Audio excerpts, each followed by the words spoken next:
Vampire, washed, Westbrook. Three words that embody the perception of Russell Westbrook's career since leaving the OKC Thunder. But why is that? Why did Russ fall from the beloved MVP of the league to being called Dracula? Why is he thriving with the Nuggets now when just a few months ago, many fans were quick to call him washed? Well, after having won that aforementioned MVP for dragging the OKC Thunder to the playoffs after KD's departure, and averaging the first triple-double since Oscar Robertson, putting together another All-NBA season in 2018, and stepping back for Paul George the following season in 2019, Russell Westbrook was still one of the elite players in basketball. Even after trades to both Houston and Washington, Russ still provided great value, playing some of the best basketball of his career in the small ball system with the Rockets, and helping Bradley Beal not only have the best season of his NBA career, but also helping the Wizards make the playoffs on his fourth season, averaging a triple-double on a career-high 11.7 assists a game. Washington at the time seemed like a great fit for Russ, but with the team having a very limited ceiling in the Eastern Conference, and with the Lakers trying to bounce back from a first-round exit, a trade to LA really seemed to be a pivotal point in Russ's career, presenting with the best chance of winning a title. But that wasn't the case. The issues that were presented even prior to the trade reared their ugly head as James, Davis, and Russ struggled to be a great fit. James historically does best with the ball in his hands and is his team's de facto point guard regardless of what he's listed as on the depth chart. It's consequently far from ideal having a point guard with many touches who can't stretch the floor and who made north of $40 million on the season, losing needed depth in KCP, Kuzma, etc. that were given up in the trade and constricting the team's ability to make needed improvements across the roster. That doesn't mean they didn't try, with Russ even volunteering to come off the bench to ease concerns, but the Lakers remained underwhelming. People claim that it comes down to them not letting Russ be Russ. But on that Lakers team, Russ was second in touches per game, first in time of possession per touch, first in time of possession per game, and first in dribbles per touch. And that's just the 2022 full season he had with the team, not including 2023.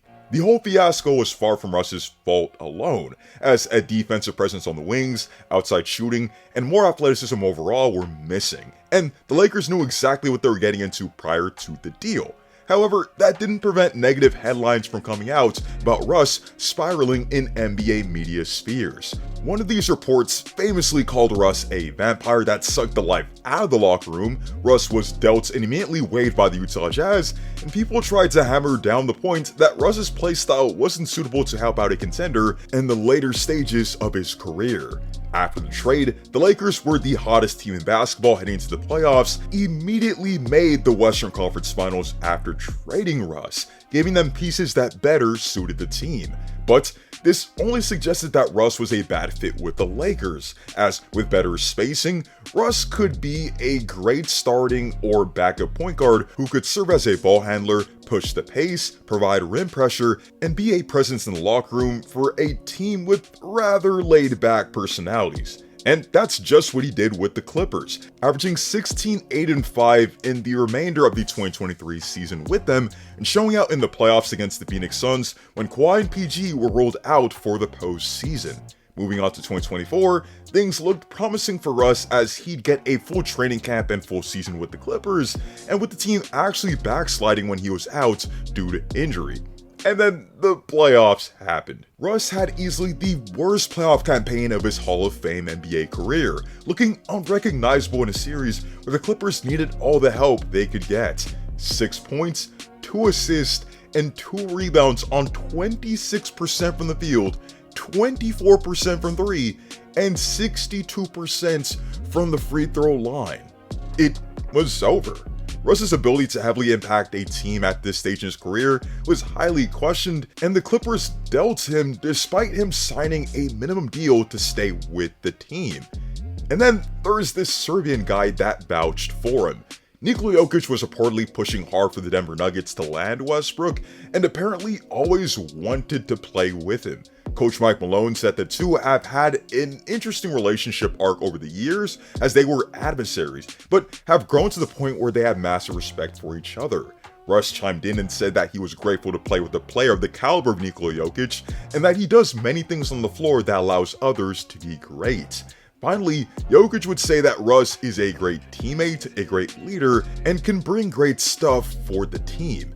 So, after the honeymoon phase, how great is this product on the court? Well, the two-man lineup of Westbrook and Jokic have an offensive lineup of 123.5, a defensive rating of 110.7, and a net rating of 12.7.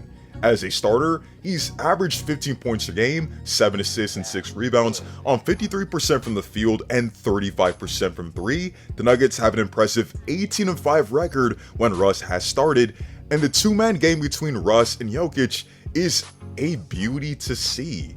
Nikola Jokic is the most unstoppable man on the planet and often sees multiple bodies on him and is the player you don't necessarily want to double given how gifted he actually is as a passer. Because of this, the give and go game between Russ and Jokic has worked wonderfully as Russ willingly moves off the ball and isn't afraid to attack the rim.